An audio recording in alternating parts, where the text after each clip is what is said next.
Nous avons le plaisir de vous accueillir à cette conférence de presse qui a pour objet de vous présenter les résultats de la consultation et du sondage réalisé par le Sénat à l'écoute des élus locaux et notamment par sa délégation aux collectivités territoriales, dont je salue la présidente Françoise Gatel qui est à mes côtés. Ces consultations ont été réalisées dans la perspective de l'examen prochain du projet de loi 4D. La commission des lois, son président François-Noël Buffet doit nous rejoindre, a désigné pour ce qui la concerne ses deux co-rapporteurs, Mathieu Darnaud et Françoise Gatel, et ils vous présenteront, après la restitution de nos consultations, la méthode que le Sénat entend mettre en œuvre pour amender et enrichir le projet de loi dans le prolongement de ses travaux en matière de décentralisation. Je voudrais rappeler le travail réalisé autour de engagement et proximité. C'est une illustration de cette méthode, me semble-t-il. Les apports du Sénat sur les questions de sécurité s'étant nourris d'une consultation directe des maires via la plateforme Internet et un sondage. Le Sénat a rendu public, vous en souvenez, c'était en juillet 2020, 50 propositions pour le plein exercice des libertés locales, au nom d'un groupe de travail rassemblant l'ensemble de ces sensibilités autour d'une conviction, la nécessité de renforcer l'efficacité de l'action publique. Et souvenez-vous, c'était une des deux contributions du Sénat au plan de relance demandé par le président de la République, Emmanuel Macron.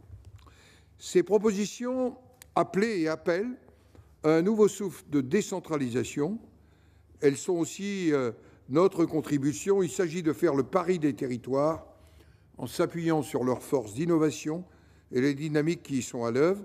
C'est aussi le pari de la confiance envers les élus locaux. Ce que je qualifie, moi, de désir de décentralisation. 40 ans après les lois de fer, à chacun de mes échanges avec les maires, les présidents d'interco, les présidents de départements et de régions, je constate qu'il existe dans notre pays une vraie envie de décentralisation. C'est ce que confirme notre consultation auprès des maires de France et le sondage auprès des Français sur leur vision des collectivités territoriales. Françoise Gatel va vous le présenter dans un instant. Le message est clair. Les Français réclament moins de discours, moins de bureaucratie, plus de proximité en fait, plus de résultats.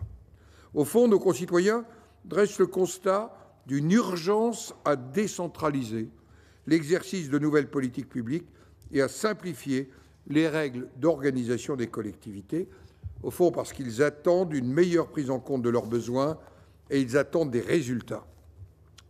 Le président de la République avait posé d'ailleurs ce diagnostic à l'issue du grand débat après la crise des Gilets jaunes.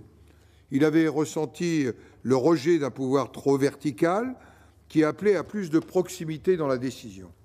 Depuis, la crise sanitaire me semble avoir parachevé la démonstration d'un État fragilisé par ses rigidités, et elle a confirmé cette crise, l'agilité et la réactivité des collectivités territoriales. Demain, le gouvernement va présenter en Conseil des ministres sa loi 4D, différenciation, décentralisation, déconcentration, décomplexification. Ce projet de loi en l'état ne répond pas tout à fait aux attentes. Et j'ai vu dans un excellent journal paraissant en fin de matinée que pour 47 présidents de département, il en était de même ce matin. Donc, au fond, quand nous disons que les associations de l'élus n'y retrouvent pas l'essentiel des propositions qu'elles ont formulées, j'allais dire non plus les sénateurs qui ont fait ces fameuses 50 propositions. Mais le mérite est qu'il y a un texte demain sur la table et que nous n'allons pas bouder ce texte, mais au contraire, lui donner de la force, lui donner un certain nombre d'éléments à partir de propositions concrètes. Le projet de loi 4D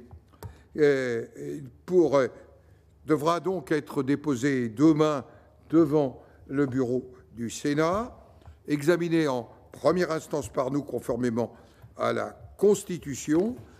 Il a le mérite, je le disais il y a un instant, d'aborder concrètement un certain nombre de sujets qui sont autant de compétences clés pour les collectivités territoriales.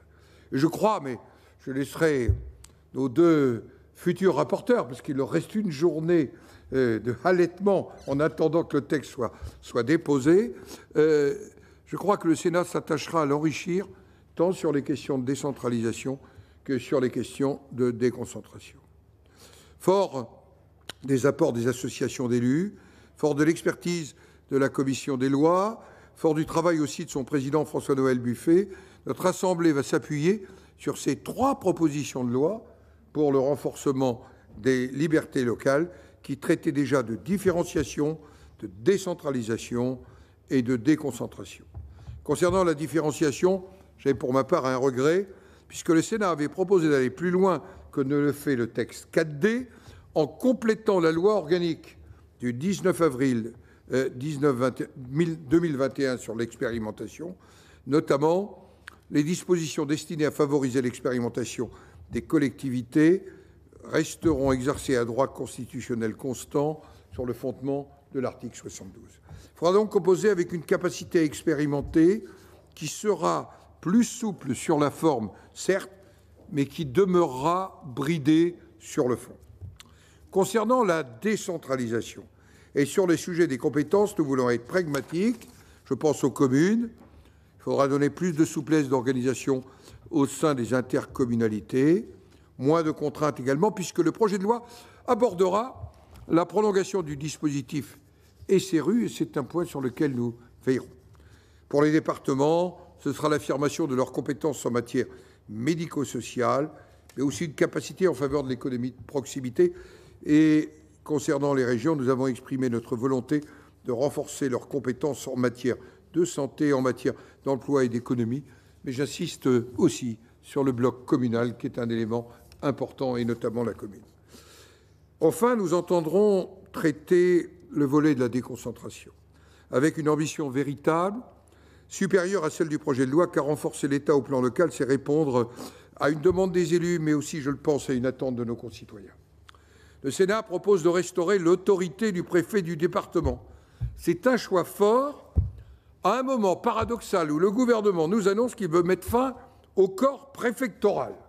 Je n'évoquerai pas le bicentenaire de la mort de Napoléon, mais je souhaite rappeler combien, dans la crise, le pays tout entier a pu s'appuyer sur le corps préfectoral, à travers notamment ses relations avec les élus locaux, et le couple maire-préfet, tant chanté dans les psaumes actuels, eh bien, c'est aujourd'hui une réalité. Pourquoi casser cette réalité ? C'est pour cela que l'examen de ce projet de loi 4D devrait être abordé avec l'ambition d'en faire un texte fort. Le projet de loi doit permettre de construire un nouvel équilibre des pouvoirs entre État et collectivités territoriales, de nature à restaurer la confiance. Je vais le montrer il y a un instant, le sens de la tribune de ce jour publié, dans lequel je note qu'il y a les présidents des 2 groupes, du groupe de gauche, comme du groupe de droite et du centre et des indépendants de l'ADF, qui est le groupe majoritaire, qui ont signé ensemble cette tribune. Au fond, il faut plus de liberté pour les collectivités territoriales. Voilà, Madame la Présidente, quelques mots pour dire l'importance que nous attachons au Sénat et que le Président du Sénat attache aux travaux que vous conduisez. Je vous cède immédiatement la parole. Merci beaucoup, Monsieur le Président, pour cette introduction. Merci à tous. Donc, le projet de loi 4D, le Sénat propose de le pousser un pont plus loin ou une lettre plus loin pour atteindre le E d'efficacité. Le président du Sénat l'a indiqué. L'objectif ou l'obsession, c'est l'efficacité de l'action publique. 2 crises successives ont prouvé l'exigence d'efficacité, la crise des Gilets jaunes, mais aussi la crise sanitaire, et c'est l'efficacité de l'action publique jusqu'au dernier kilomètre. Et le président Larcher l'a rappelé, dans cet objectif, le Sénat, sous la conduite du président, a formulé 50 propositions avec cet objectif bien précis de l'efficacité. Et donc, il s'agissait, au travers de la consultation que nous avons lancée, à la fois par le biais d'une enquête CSA, mais aussi une consultation Internet de tous les élus locaux dans leur diversité, de tester l'adhésion et la pertinence de nos propositions. Cette consultation réalisée par la délégation collectivité a réuni 3300 répondants, ce qui est fort significatif, parce qu'en résultat, je crois que c'est la 3e consultation la plus fructueuse de l'histoire du Sénat, et le CSA, lui, a basé son sondage sur un échantillon représentatif des 3 niveaux de collectivité, communes, départements et régions. Cette consultation, comme ce sondage, converge autour de 6 grandes attentes que nous allons développer.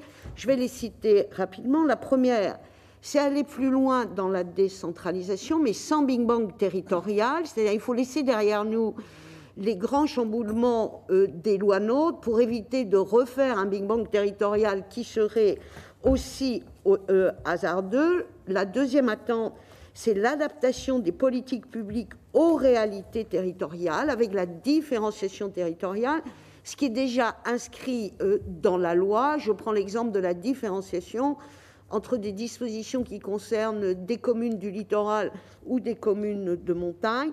Le troisième point, qui est extrêmement important, c'est celui de l'efficacité dans la proximité, exercer les compétences au plus près du terrain par ce principe qui est la subsidiarité et qui doit être celui qui guide l'élaboration d'une architecture d'organisation pour atteindre l'efficacité.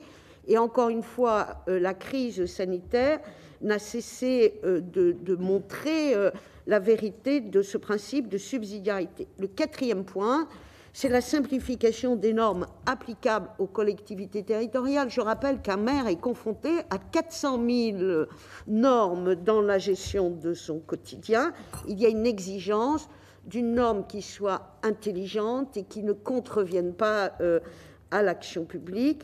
Cinquième point, c'est donner plus de pouvoir aux collectivités territoriales. Nous l'avons vu pendant la crise sanitaire, avec la relation difficile entre les ARS et les acteurs de terrain qui pouvaient répondre à la mise en œuvre de l'organisation qui convenait. Et enfin, le président a rappelé son importance, et ça c'est une attente très forte qui est exprimée, c'est renforcer l'État territorial autour du préfet dans un échelon départemental qui a montré sa pertinence, encore une fois, pendant cette crise.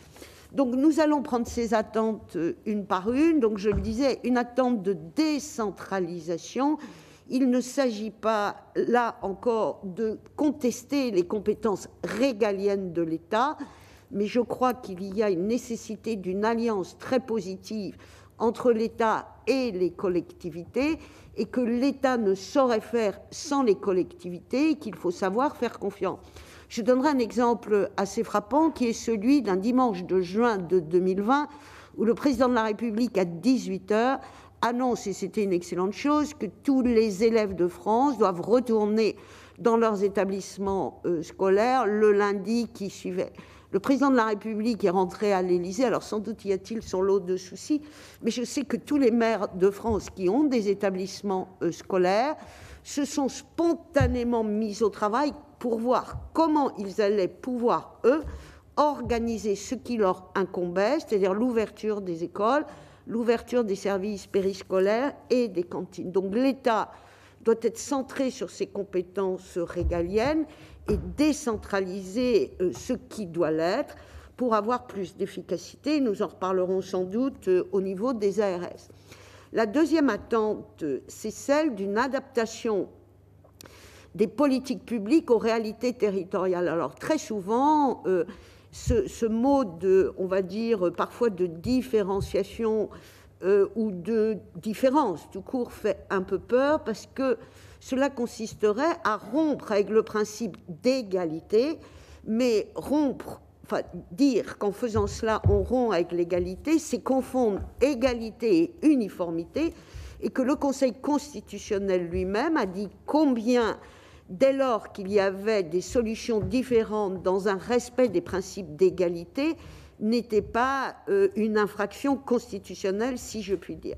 Donc nous l'avons vu avec Mathieu Darnaud d'Engagement et Proximité, combien nous avons défendu cette idée qu'au sein des intercommunalités, il pouvait y avoir des répartitions de compétences entre les communes et les intercommunalités. Je pourrais parler de l'eau et l'assainissement, mais de bien d'autres sujets. Et comment on peut avoir au sein de mêmes collectivités ou de collectivités de même catégorie des compétences différentes. On le voit aujourd'hui avec la compétence européenne d'Alsace. Et surtout, les élus sont très attachés à ce principe de volontariat que l'on retrouve dans le texte sur l'expérimentation. Je crois qu'il s'agit, le président l'a rappelé, de faire appel au sens de la responsabilité des élus locaux et d'avoir confiance dans leur capacité à fabriquer des solutions qui soient les plus adaptées à leur territoire. L'attente numéro 3 porte sur l'exercice des compétences au plus près des réalités du terrain. Je crois qu'il y a un objectif qui doit réunir l'État, les collectivités, et qui est le nôtre, qui est celui de l'efficacité de l'action publique jusqu'au dernier kilomètre. Et cet objectif d'efficacité ne peut être atteint que par un principe qui est un principe de subsidiarité. Qui peut le mieux exercer telle ou telle compétence pour servir nos concitoyens ? Parce que nous avons aussi une exigence de proximité. Nous l'avons vu dans la crise sanitaire, et le président Larcher a l'habitude de dire que les élus locaux sont dans une proximité d'efficacité parce qu'ils sont à portée d'engueulade et ils doivent, pour leur champ de compétences, fabriquer les solutions les plus adaptées. Donc ce principe de subsidiarité, c'est vraiment le principe qui doit nous guider dans une construction d'architecture basée sur la confiance dans les élus et leur liberté à inventer des solutions. L'attente numéro 4 est une... Alors, cela relève de l'exigence et de l'obsession. Et l'obsession, des normes est une obsession que nous partageons avec le président Lambert du Conseil national d'évaluation des normes, dont nous avons fait part à la ministre Madame de Montchalin, parce que aujourd'hui la norme, elle a tendance à contrevenir à l'efficacité de l'action publique, alors que la norme, elle doit servir l'action publique pour sécuriser et protéger. Et vous voyez sur cette diapo deux couleurs, la couleur bleue la plus à droite et le nombre de fois où cet item est revenu en priorité. Donc vous voyez que 78% des élus qui ont répondu à notre consultation érigent la simplification de la norme en exigence absolue, parce que les élus sont confrontés non seulement à une inflation normative récurrente, mais à une contradiction de certaines de ces normes, ce qui fait que parfois une norme qui peut être à caractère environnemental vient contrarier une norme qui est une norme en matière de sécurité. L'attente numéro 4, c'est donc simplifier ces normes, je l'ai dit. Vous voyez qu'il y a plus de 90% des élus qui sont favorables à la création d'une instance de concertation auprès du préfet. Ça, c'est un sujet extrêmement important que le Sénat a porté.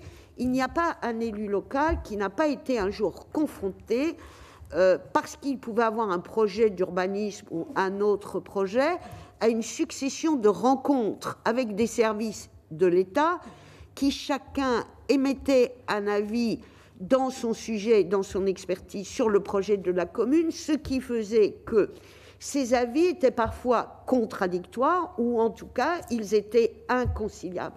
Et que donc nous avons proposé, cela a été fait notamment dans un rapport que Rémy Pointreau avait fait, qui est le premier vice-président à la délégation en charge de la simplification, c'est la création d'une instance de concertation auprès du préfet. Quand il y a 6 avis de l'État sur un sujet, il faut qu'il y ait un chef d'orchestre, il faut qu'il y ait un préfet qui harmonise et qui décide pour que les élus puissent agir.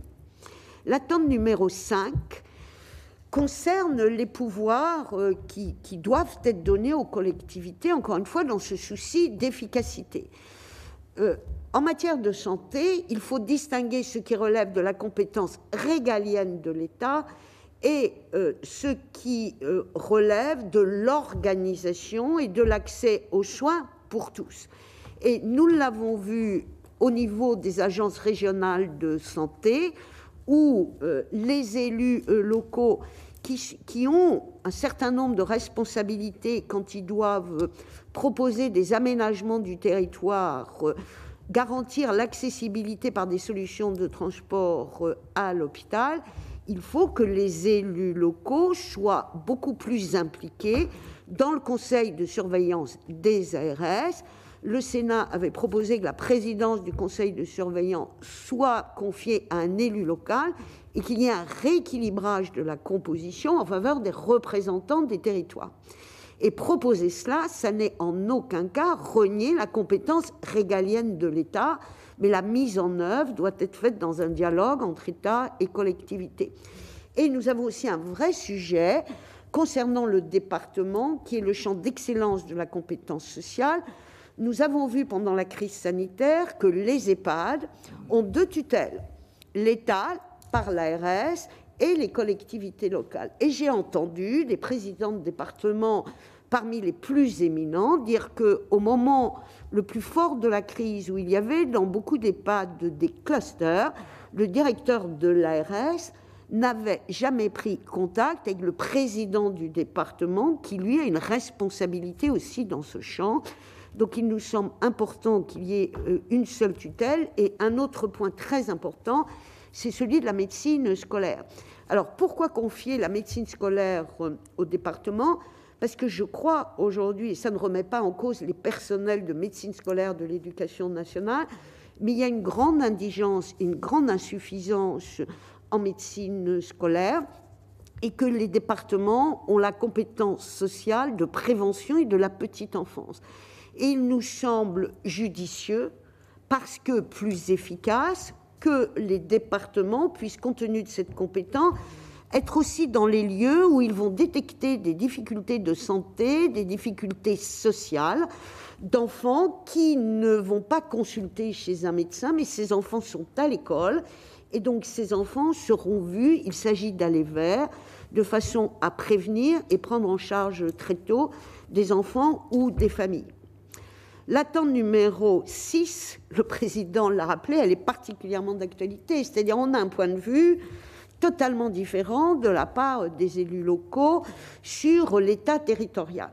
Les élus locaux sont en attente très forte d'un État territorial, plutôt à l'échelle d'un département, parce que c'est l'échelle de la proximité, parce qu'il ne peut pas y avoir d'action publique sans une concertation étroite entre l'État et les collectivités. Ce sont des partenaires qui sont absolument indissociables. Et pendant la crise sanitaire, on a vu combien dans les préfectures on s'organisait en mode, on va dire, commando en période de crise, où le préfet réunissait autour de lui des élus, mais l'ensemble des agences de l'État et des services déconcentrés permettait d'être réactifs et permettait d'avoir une action coordonnée. Et donc, le Sénat et les élus locaux confirment ce que nous avions préconisé ou pressenti, attendent de manière extrêmement forte, parce que aujourd'hui on est en état, on va dire, d'insuffisance d'efficacité, que autour du préfet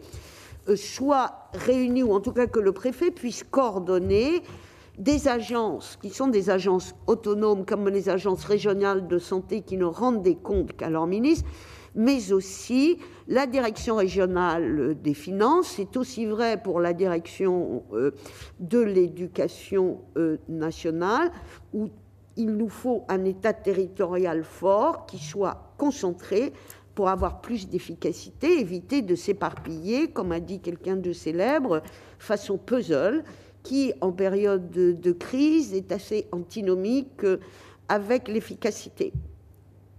Pour terminer, je crois que nous pouvons être heureux, si je puis dire, des propositions que le Sénat a faites, parce qu'elles sont conformes aux attentes des élus, et quand l'on dit que le Sénat est la chambre des territoires, on le vérifie, et je crois que les attentes sont d'autant plus fortes qu'aujourd'hui, elle relève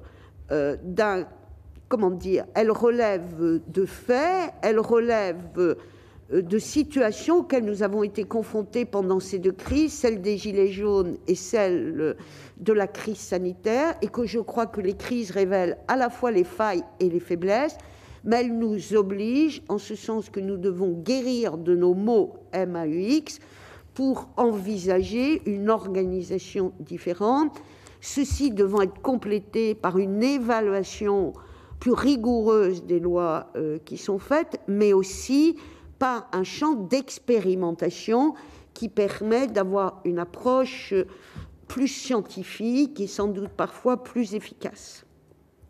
Je vous remercie. Mathieu, absolument. Et les questions, voilà. Très brièvement, merci Monsieur le Président. Je salue ma collègue co-rapporteur Françoise Gatel. Peut-être un mot sur la méthode que nous souhaitons voir prévaloir pour appréhender au mieux ce texte. Je voudrais simplement rappeler qu'il y a un peu moins de 4 ans, ici même dans cette salle, le président de la République lançait la Conférence nationale des territoires et venait finalement exposer ce qui devait être la politique territoriale de la majorité actuelle et la volonté du président de la République, notamment lors de cette conférence de presse à l'époque, de mettre en place ce qu'il a appelé les préfets simplificateurs.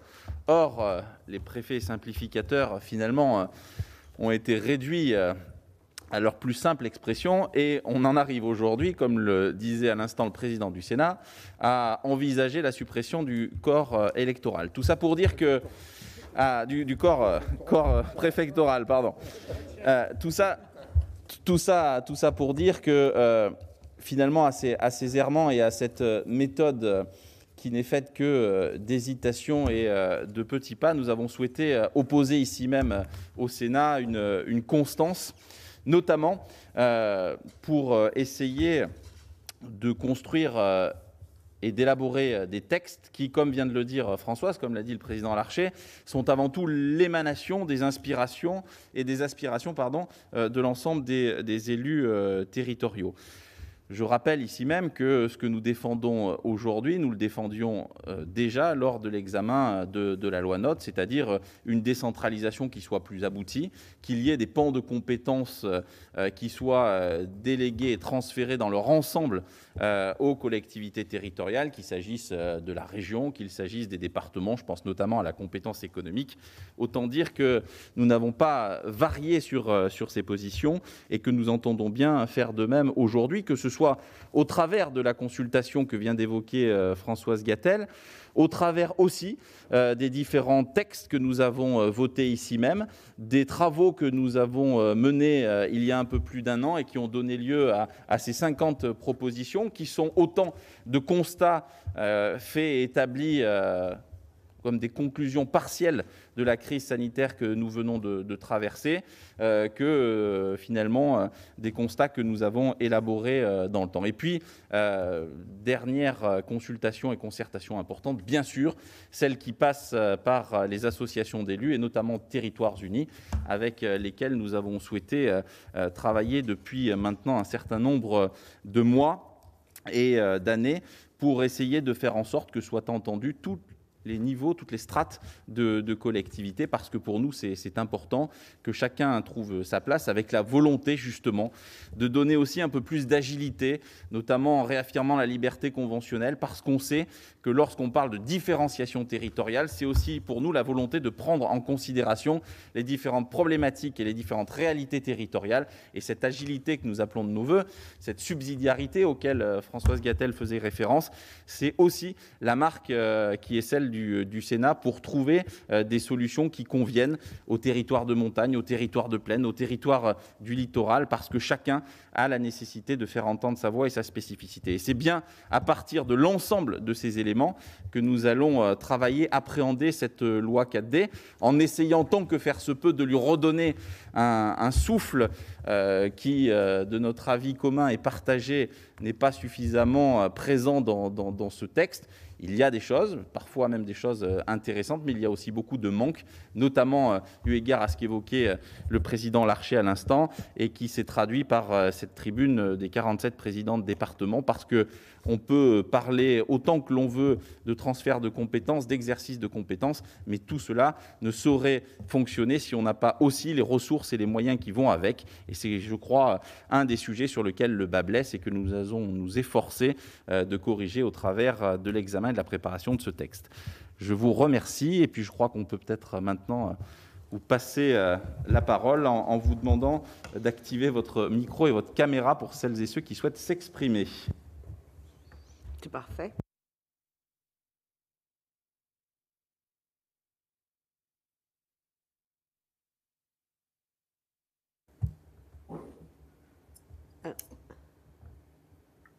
Comment on fait pour parler? Oui, je vous en prie, vous avez la parole selon le mode opératoire que mon collègue Mathieu Darnaud a précisé tout à l'heure. Donc, vous pouvez indiquer votre souhait de poser une question via l'outil de chat. Tout va bien?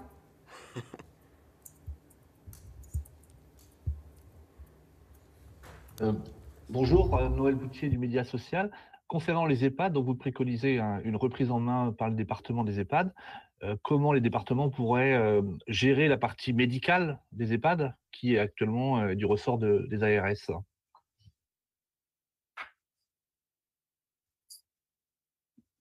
Y a-t-il une autre question ou je prends directement celle-là?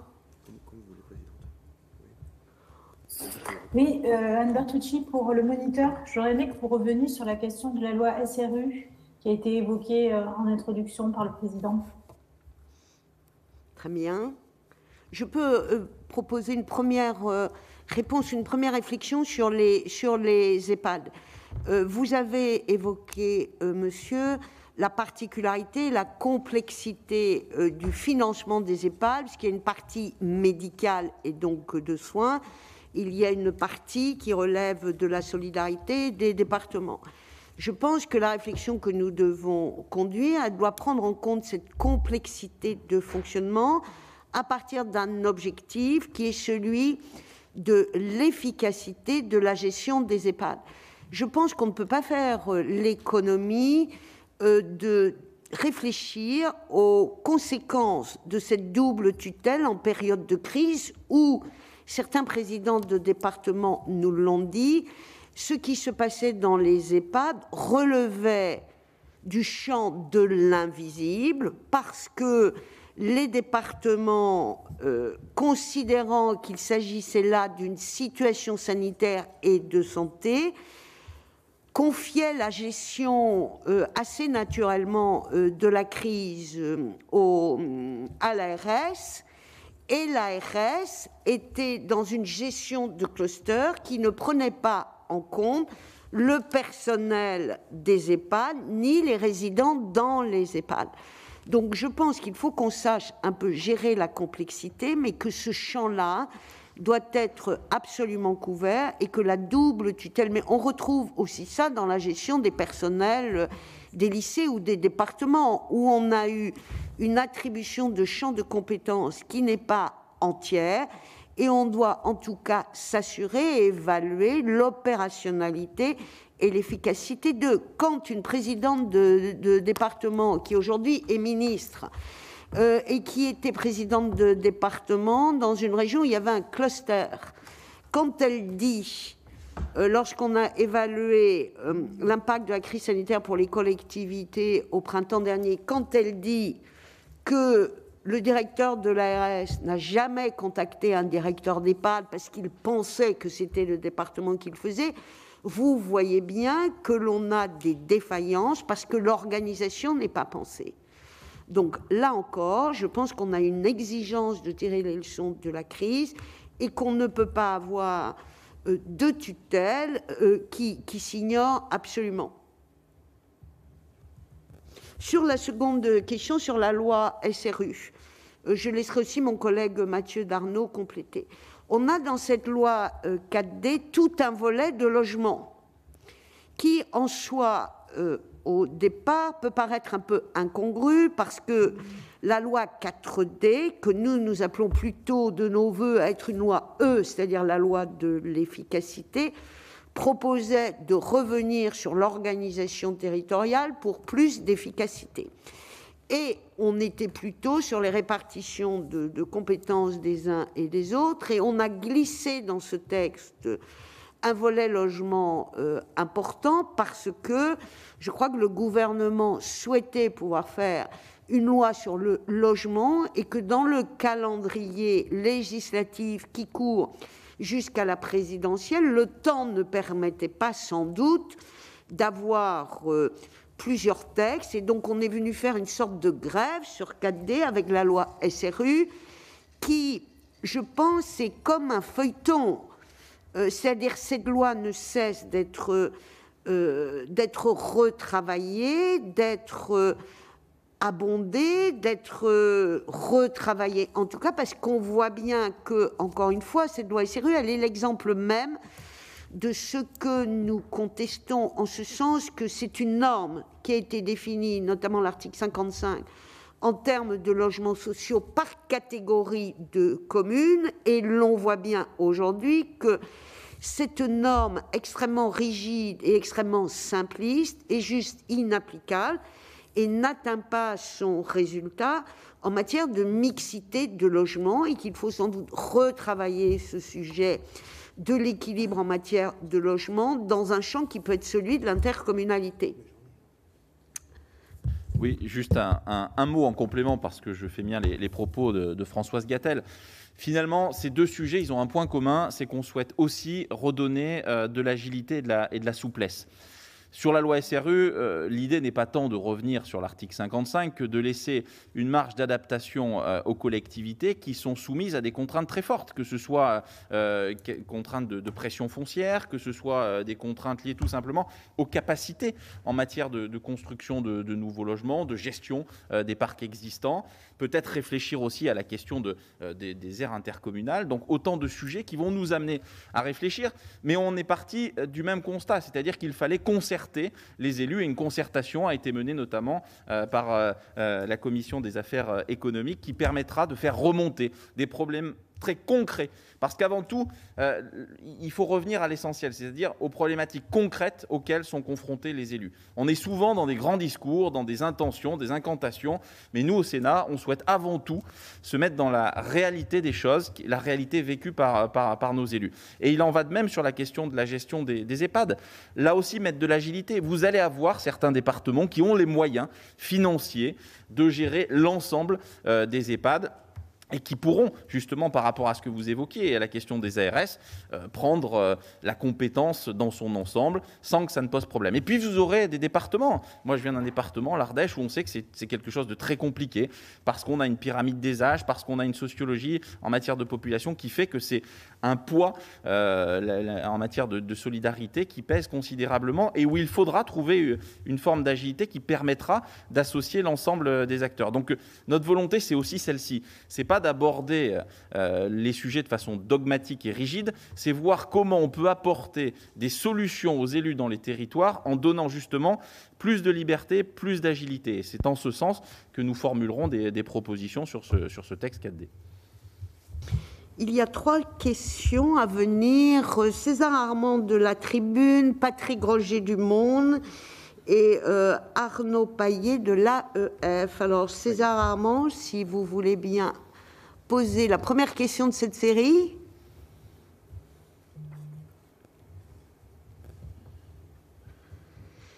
Vous aurait-on perdu?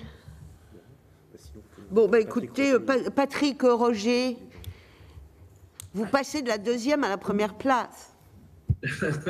Merci à vous. Si je puis me permettre, j'ai l'impression que autour de ce projet de loi 4D, il y a énormément de postures, ce qui n'est pas étonnant à un an de l'élection présidentielle. Si on reprend les propositions de loi du Sénat et le projet de loi tel qu'il va être présenté demain en Conseil des ministres, beaucoup de propositions sont convergentes. Je dirais au moins la moitié, peut-être même plus. Dans ces conditions, quelle va être la manière dont le Sénat va aborder ce projet de loi? Est-ce qu'il s'agit de faire de l'obstruction ou est-ce que, en définitive, vous vous dites ce projet de loi, nous l'avons souhaité, nous l'avons voulu, nous y avons contribué, et l'important, c'est que pour nous, il aboutisse.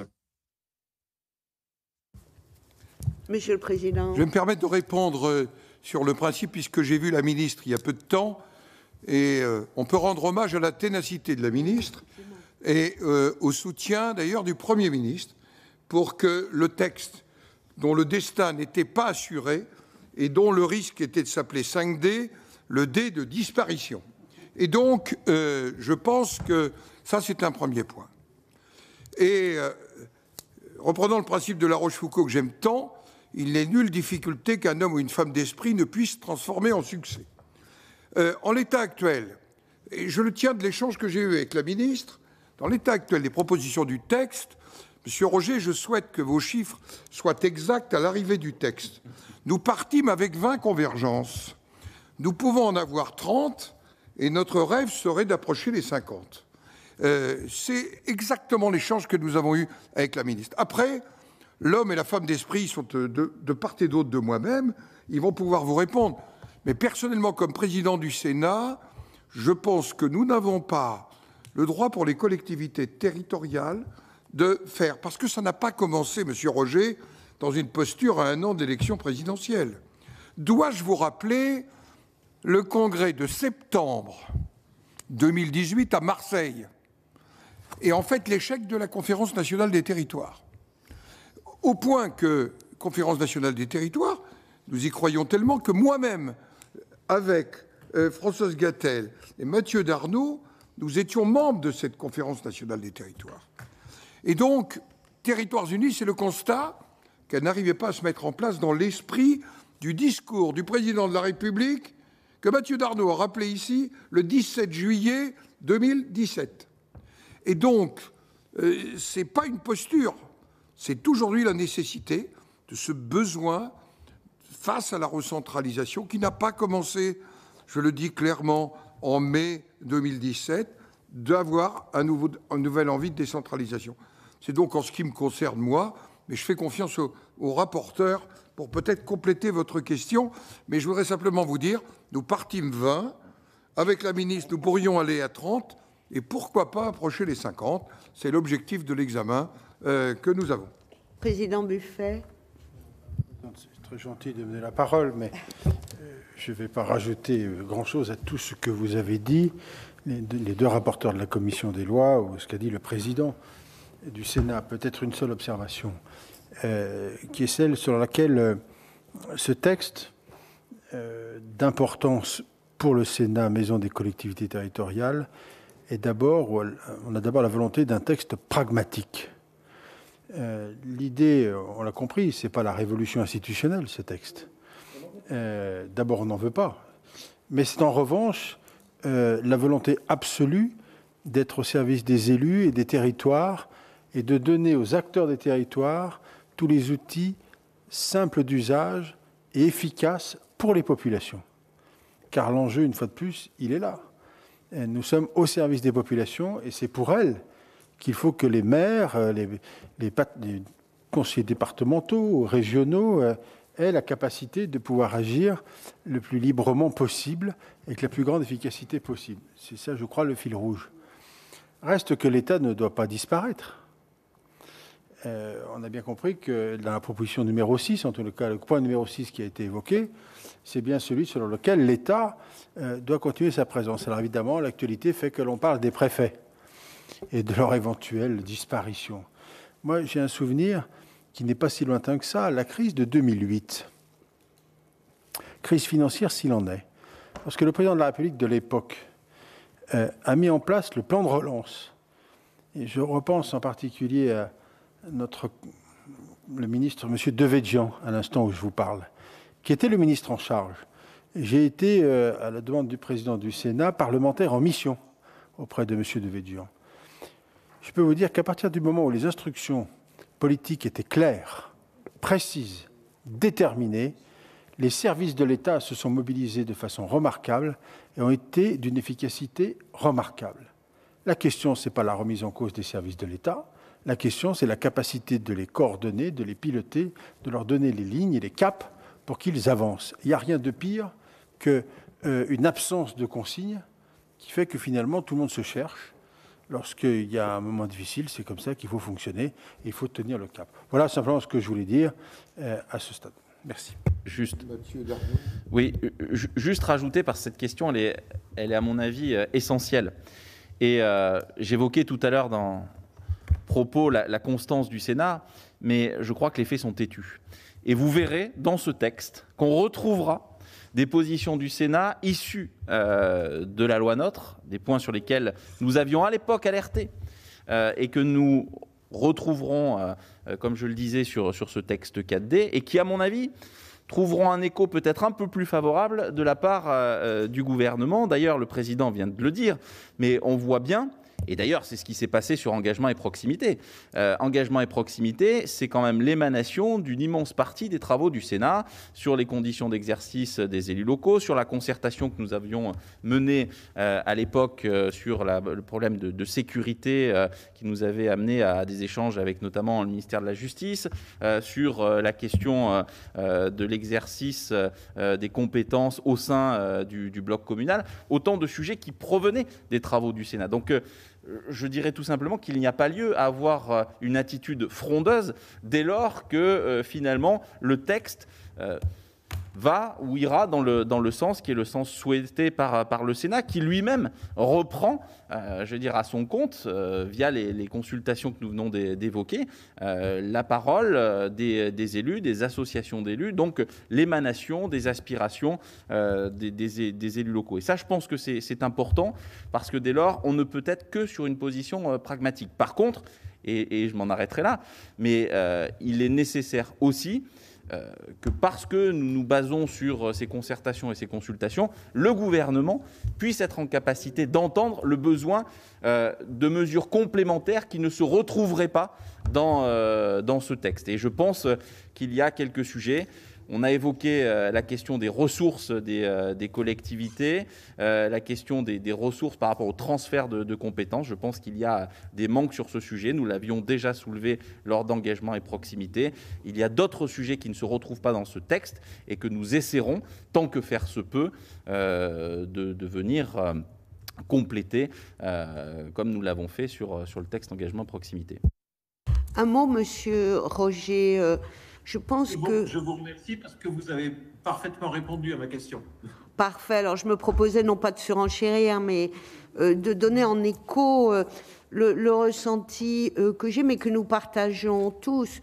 Je pense que la situation de notre pays est si grave que la posture ne conviendrait pas, et que je crois que sur tous ces textes, comme sur d'autres, le Sénat a montré qu'avant tout, il s'agissait, comme l'a dit le président Buffet, non pas de différenciation, de déconcentration, ce qui ne sont jamais que des outils, mais c'est l'obligation de résultat que nous avons pour nos populations jusqu'au dernier kilomètre, car nous avons une vraie crise de confiance dans ce pays et qu'il est exigeant pour nous de devoir travailler tous ensemble. Et moi, je salue aussi la ténacité de la ministre qui a sorti un fil un peu ténu, mais elle sait qu'elle peut faire confiance au Sénat pour l'enrichir et vraiment faire de ce fil une vraie pelote de laine, et que les élus locaux ne sont pas dans le caprice ou la négation de l'État et de l'unité de la République. Ils sont juste dans l'exigence d'efficacité et de résultats. Et le Sénat saura être exigeant, mais constructive. On l'a vu d'engagement et proximité, mais Mathieu Darnaud l'a dit.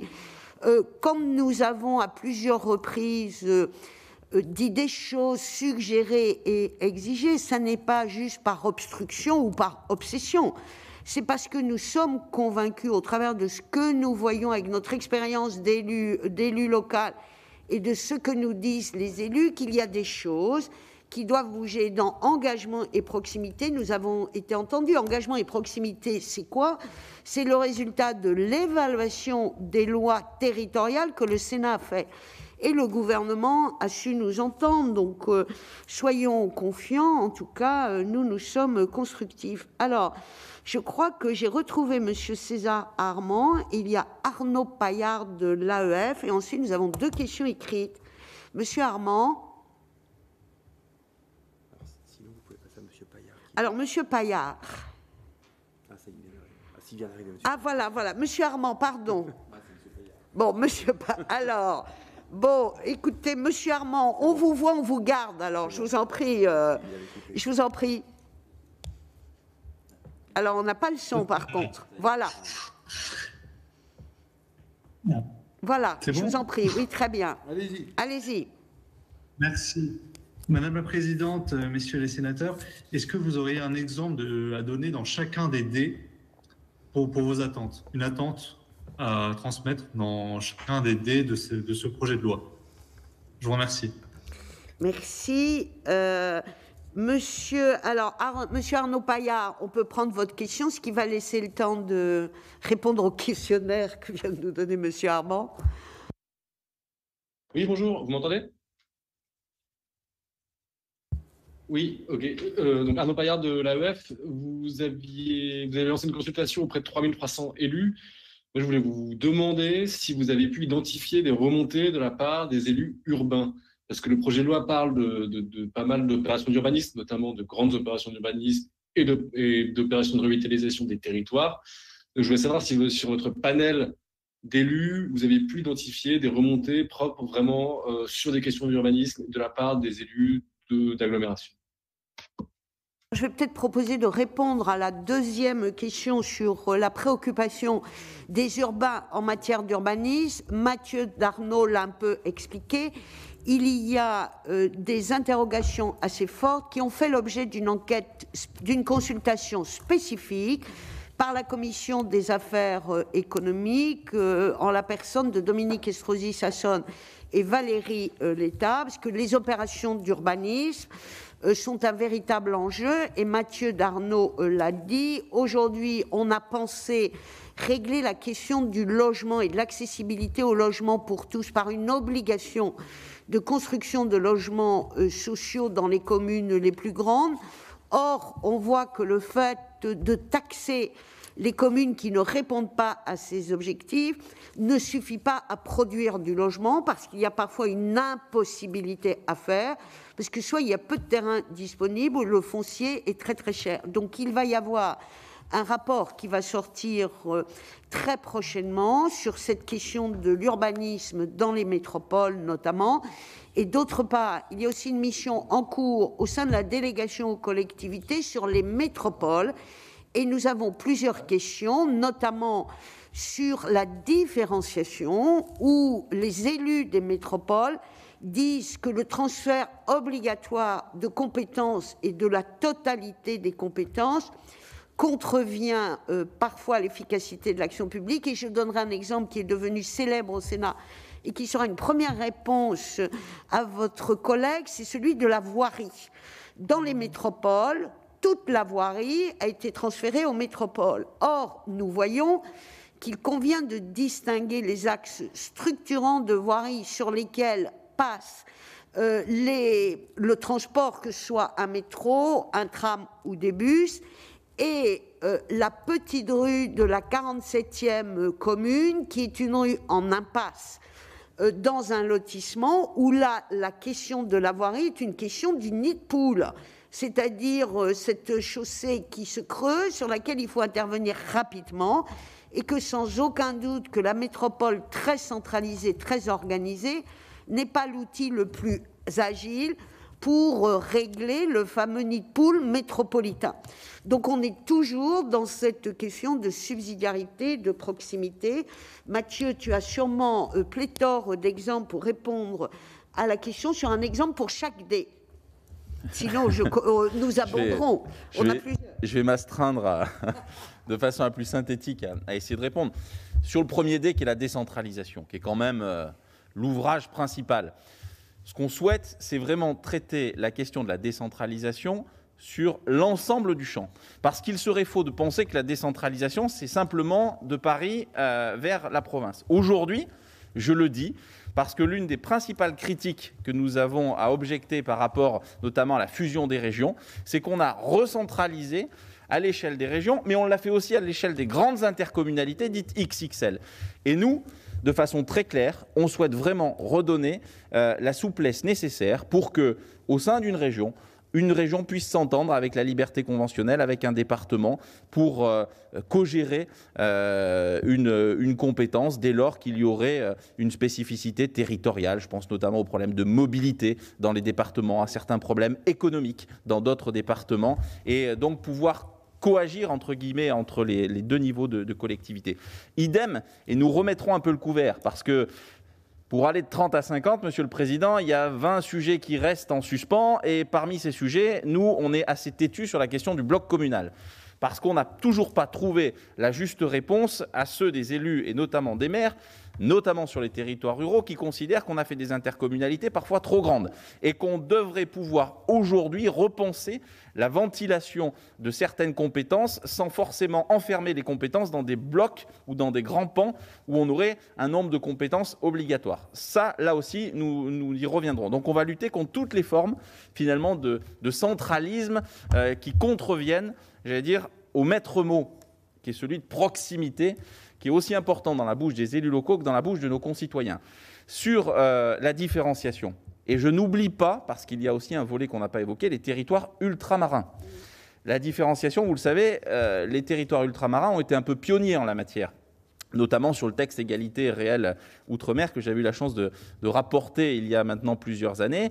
Et je crois qu'on doit aussi s'inspirer de ça, c'est-à-dire qu'on est dans un cadre, on est dans une république une et indivisible, et ça on tient à le rappeler ici au Sénat, parce qu'il ne s'agirait pas de faire de la différenciation un outil pour finalement abîmer ou venir contrarier les grands principes républicains et la construction et l'architecture de nos institutions et notamment de nos collectivités territoriales. En revanche, on s'autorise à penser qu'il y a des fois des ajustements, notamment dans la façon d'appréhender. Ça a été fait, par exemple, sur la collectivité européenne d'Alsace, mais il faut encore une fois raison garder et faire en sorte que tout ça puisse se concilier avec l'existence, notamment des régions. Donc, différenciation, c'est permettre vraiment de pouvoir aussi, via l'expérimentation, laisser à un département qui le souhaiterait une compétence parce qu'il serait en proximité ou le mieux à même de l'exercer, comme ça a été le cas, notamment sur les collectivités ultramarines, sans que, bien sûr, ça contrevienne à l'esprit de la loi et à la loi en règle générale. Et puis, décomplexification. De vous à moi, c'est peut-être le sujet le plus difficile. On s'y est attaqué au travers des multiples travaux de la délégation aux collectivités, en essayant de vouloir briser et faire diminuer le stock de normes. Ça, on y est parvenu. Par contre, il y a une maladie qui est chronique, c'est le flux de normes. C'est-à-dire qu'on en pond. Et là, il y a quelque chose de très important sur lequel il faut qu'on soit en capacité d'agir. Et c'est pour ça que nous aurons des propositions vis-à-vis du renforcement de la place et du rôle du Conseil national d'évaluation des normes, parce qu'il faut qu'il y ait des instances dans lesquelles les élus locaux siègent, parce que c'est eux et eux seuls qui sont à même de nous dire ce qui peut paraître excessif, totalement incompatible avec la réalité territoriale et les moyens des collectivités. J'ai oublié le dé de déconcentration, vous me le pardonnerez, je vais y venir tout de suite, parce que pour nous, c'est peut-être un des écueils de ce texte, c'est quand on parle de déconcentration, on est essentiellement sur le champ réglementaire. Et donc, la marge qui est laissée au champ législatif est relativement faible.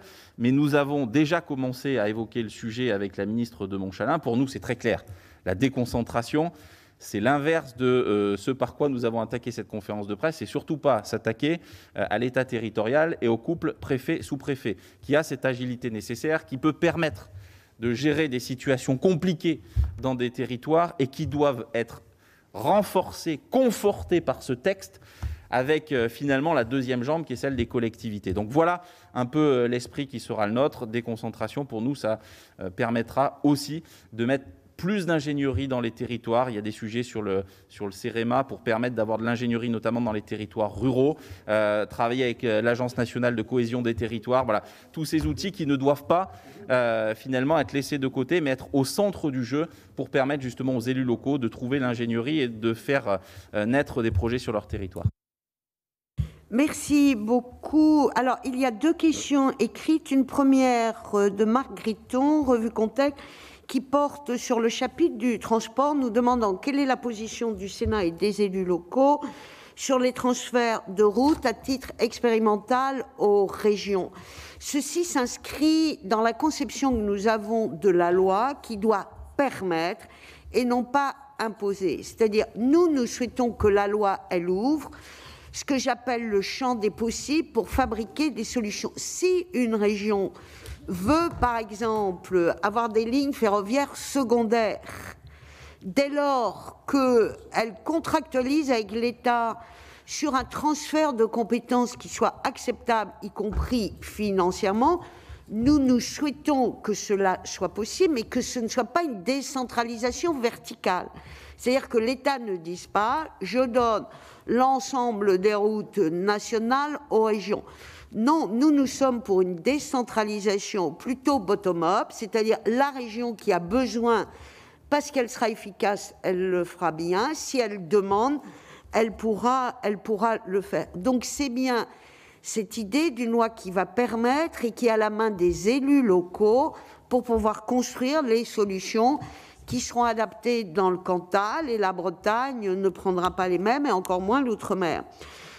Une question un peu générale que je reprendrai tout à l'heure en matière de conclusion, parce que, Monsieur Gritton, vous nous dites que, vu les manques que nous avons soulignés, le Sénat va-t-il essayer de réécrire intégralement le texte? Donc je garderai ça pour le mot de la fin. Et une question, Monsieur Labeur de RCR, sur les préfets. Monsieur le Président du Sénat a beaucoup insisté sur l'importance du couple maire-préfet qui a été révélé aux yeux de tous, y compris ceux qui n'avaient pas de culture de l'action publique, qui a été révélé comme le seul levier de l'efficacité pendant la crise sanitaire. C'est bien la compétence du couple État-collectivité. Vous dites que la suppression du corps préfectoral est de nature à vous inquiéter. Je le dirais autrement, puisque la consultation que l'on vient de présenter montre l'exigence des élus du besoin d'un État qui soit un État facilitateur.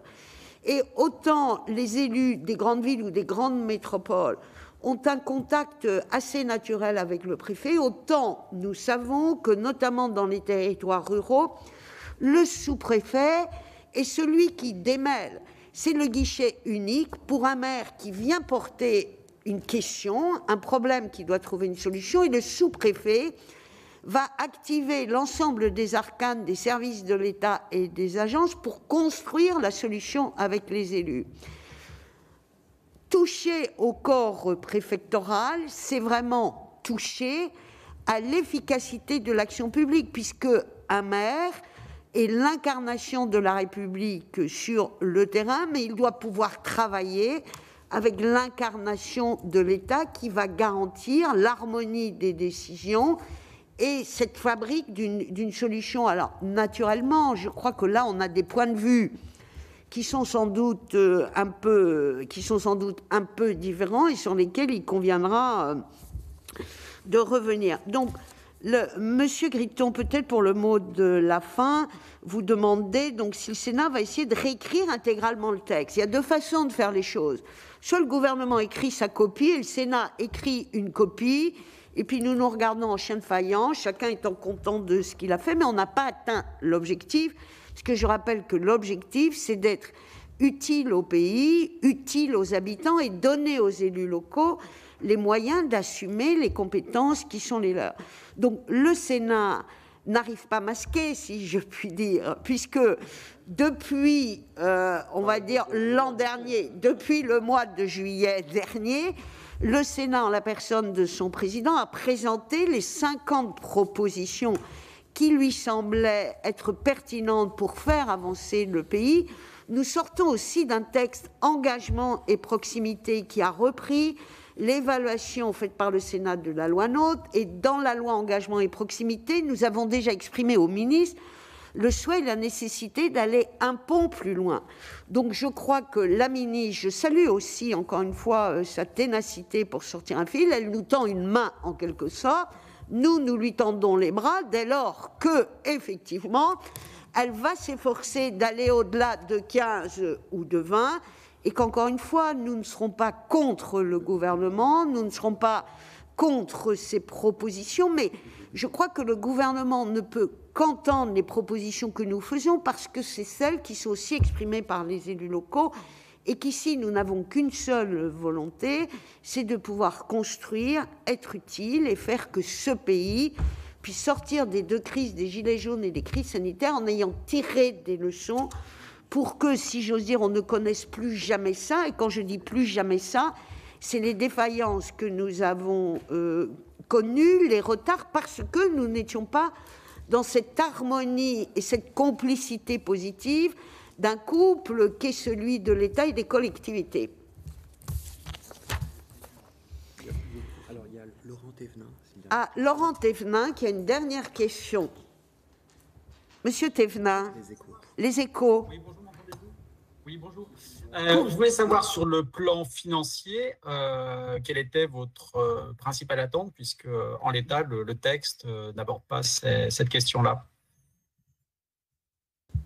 Alors, il est vrai que le texte n'apporte pas de réponse. Je rappelle que le Sénat a fait 2 propositions extrêmement précises. C'est la juste compensation de transfert de compétences et surtout un point extrêmement fort qui est celui de la révision du coût des compétences transférées. Puisque, on l'a vu sur, par exemple, le RSA, quand le gouvernement transfère au département la gestion du RSA, ce n'est pas le département qui configure le champ du RSA et son évolution, c'est l'État ou la loi qui viennent imposer de nouvelles obligations au département, et que dès lors qu'il y a de nouvelles obligations fixées par l'État ou par la loi à une collectivité, ces nouvelles obligations, dès lors qu'elles ont un coût financier, et en général c'est toujours le cas, doivent être compensées à celui à qui on a délégué la compétence. Mathieu, je sens que tu es très inspiré par cette question. Non, juste un mot de complément, puisque nous avons voté, et là aussi, les choses sont très claires, il y a de cela maintenant 6 mois, ici même au Sénat, une proposition de loi constitutionnelle, puisque vous savez que nous sommes très attachés à ce principe qui décide paix. Et les 2 dispositions que vient d'évoquer Françoise Gatel, qui ont été aussi votées dans ce même texte, ont pour seul but de garantir aux présidents d'exécutifs des départements, des régions et de l'ensemble des collectivités qui se verraient transférer des compétences, l'assurance qu'ils auront bien la ressource qui va avec. Parce qu'aujourd'hui, et encore une fois, on l'a dit en introduction, c'est là où le bas peut blesser. Mais nous, au Sénat, nous considérons que si on veut accompagner ces mouvements de déconcentration, ces mouvements de décentralisation et faire en même temps de la différenciation, il est absolument nécessaire à un moment donné de parler de la question des ressources. Parce que sinon, les collectivités, dont beaucoup sont à l'os, disons les choses très clairement, n'auront pas les capacités d'assumer ces transferts de compétences. Ça, c'est essentiel. Et j'ajouterais même que nous réfléchissons depuis longtemps, le président parlait de la Conférence nationale des territoires, nous posons comme un besoin impérieux de revoir la question des péréquations. Si on veut que dans ce pays, les collectivités puissent vivre durablement, que les métropoles cohabitent intelligemment avec les territoires plus ruraux, il faut penser la question de la péréquation, sans quoi on va creuser un fossé qui dans le temps sera mortifère. Merci à tous de votre présence, de votre attention, de votre intérêt et du suivi attentif que vous ne manquerez pas de faire à nos travaux, vu l'intérêt que vous y portez. Alors, le président me charge de rappeler à juste titre que les travaux du Sénat commenceront le 5 juillet en hémicycle. Merci à tous.